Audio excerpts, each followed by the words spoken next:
I'm Chikere Bokwe, and I'm the founder of Allyship and Inclusive, and I work actively in the diversity space, doing lots of education and helping people become active allies.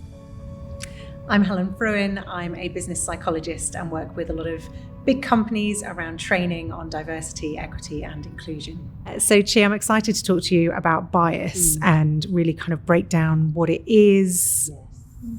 Let's start there. Yes. What is bias? Oh my gosh. And Helen, do you know something? I love talking about bias because a lot of the time people always say to me, Chikere, I don't have bias, but we all have bias. As long as you're human, you have bias. And I remember many years ago when I used to say, unless you're an android robot, but I can't even say that anymore because even AI is biased. But essentially bias is when we make a quick assumption about a situation or person without really being aware of it. And I think that's where the dangers of bias comes in. And I often say to people, we all have bias. I have bias. I'm biased as well. And I think the key thing is just acknowledging our bias, acknowledging my bias. What bias do I have? And really working against that. Yeah, it's so powerful to do that piece of we all have it, because yes, it sounds like a bad thing. And I remember seeing something about, everybody else is biased. Like I'm a good person, but other people are biased. As you say, we are all biased. And this is from a psychological or neuroscientific perspective. This is just the way that our brains work. We make quick decisions. We make quick judgments. This is no bad thing. Yes. And I think the problem with bias, as you said, people think it's a bad thing. But as long as you're a human being, I think it really is important to acknowledge, yes, I do have bias. And what I normally say to people, I always ask them, what influences our biases? And that really does get people thinking about it. Because if you think about it, history, stereotypes, peers, family, education, past experiences, the media, they're the kind of things that actually influence our biases. So that's what's really, really important about bias. That quick assumption we make about a person or a situation. Just think about that. I'm thinking it would be helpful to share some examples. So I'm thinking certainly in my experience, if you talk about like a big CEO of a really big successful company, we're probably thinking of a man. Yes.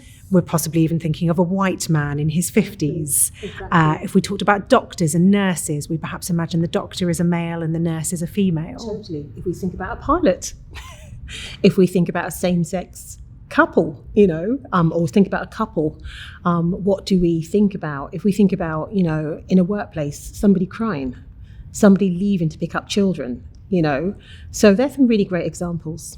So we're saying that bias isn't a bad thing, but all those examples I've just given, doctors, nurses, gender, people of colour, those are negative biases. Perhaps it's helpful to talk about a positive example. So I've just come to the train station today and I'm looking for somebody to help me. I see somebody wearing a uniform, like they're quite obviously, as a quick assumption, they work at the train station, I can ask them a question. Yes. And they've been really helpful. So that's when we say bias isn't always bad, because those quick assumptions, you're wearing a uniform, you can probably help me, great. Yes. So it's not always bad. We can see there are bad examples of it. Then let's talk about the dangers or the risks. Okay, fine, this person works at the train station, they can help me. Doctor is male, nurse is female, not so fine. What do you see as the dangers or risks of bias? It's that assumption we are making about a person.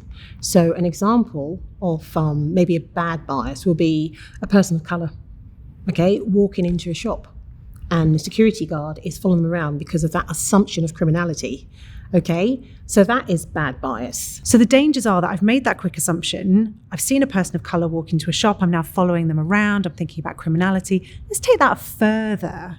If I make assumptions about you based on the colour of your skin, your gender, your sexuality, neurodivergence, like any disability, anything, if I make an assumption about you, how far can that go? What's the danger or risk here? Think about the messages, that these biases portray.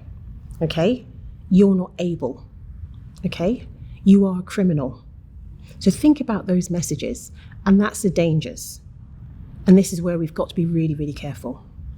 It's so powerful because I know in the conversations that we've had with so many other people as well, that label, I am a criminal, I am unable, I am not good enough, we start to own those labels.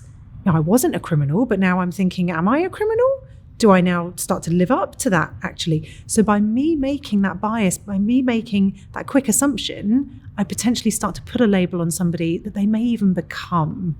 And that's horrific, to think that my quick assumption could lead to somebody feeling they now have a new label, or even they need to live up to that label. This is why when we say representation matters, right, we've got to see it. If we do not see people in positions of power and influence who look like us, this is where the danger stems from. So I think we have to be very, very careful. So when we talk about bias, and when we talk about, us all having bias, it really is important to understand that we all have bias. And as I said, I have bias as well. So start to think about, what bias do I have? And when you start to think about that, you can think about ways whereby you can acknowledge your bias and work against them. I love that, because it makes a beautiful link into our other resources on, okay, so how can we respond? What can we do? If people have heard in the media, bias training doesn't work, it's no good to just understand about your bias.